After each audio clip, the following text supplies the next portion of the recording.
Hey guys, welcome to my Cheese for Pantheon 3. The charms you're going to use for this are Grub Song, Groverfly's Elegy, Stalwart Shell, Quick Focus, and Weaver Song. Now onto the Pantheon. The first boss here is going to be Hive Knight. For this boss, you just spam your nail, and for basically every attack, shade dash through him. Whenever you happen to get hit, you'll have enough invincibility frames and soul to get one full heal back up.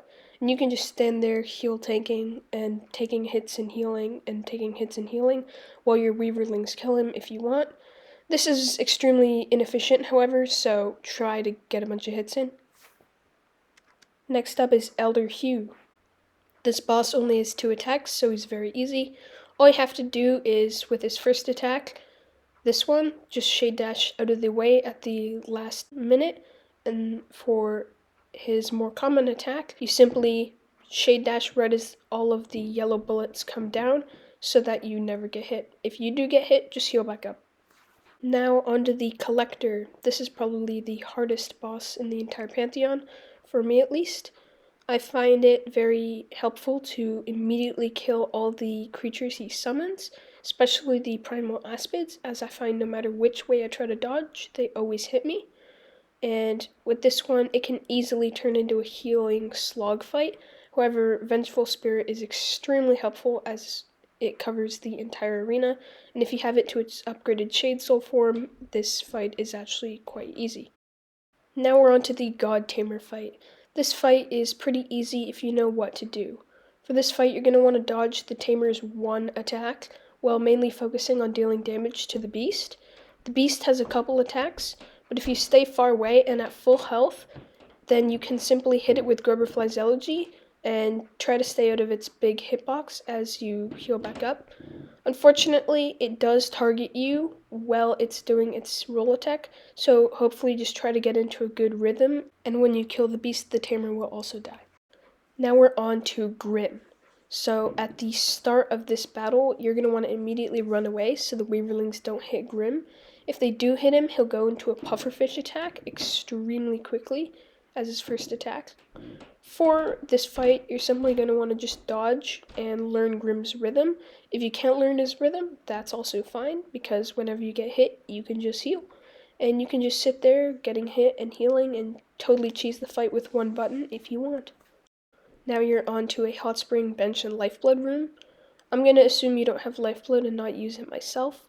However, you can get Lifeblood by doing bindings on Pantheons.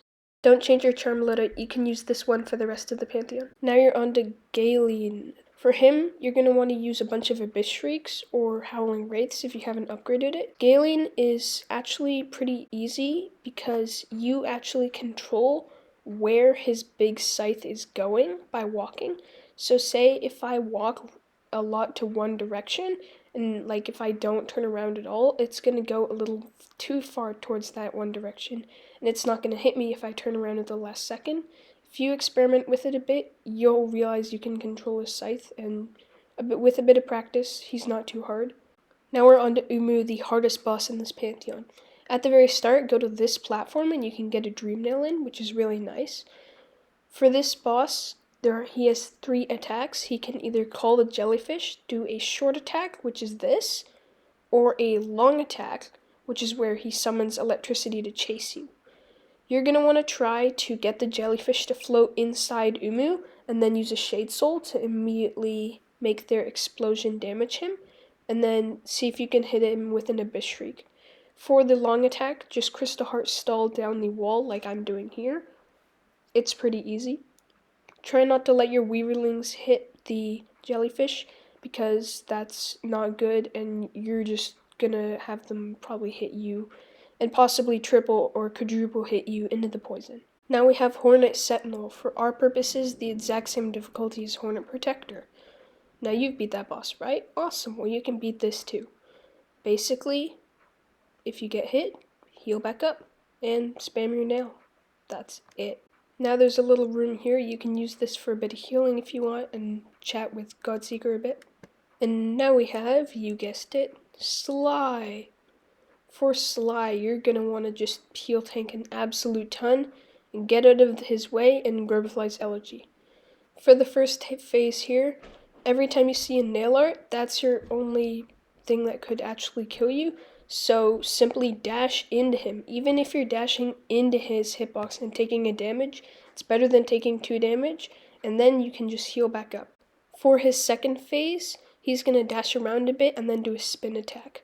For the dashing around, you just try not to get hit, and then when he goes to do the spin attack, dash away and get one hit with Grubberfly's Elegy.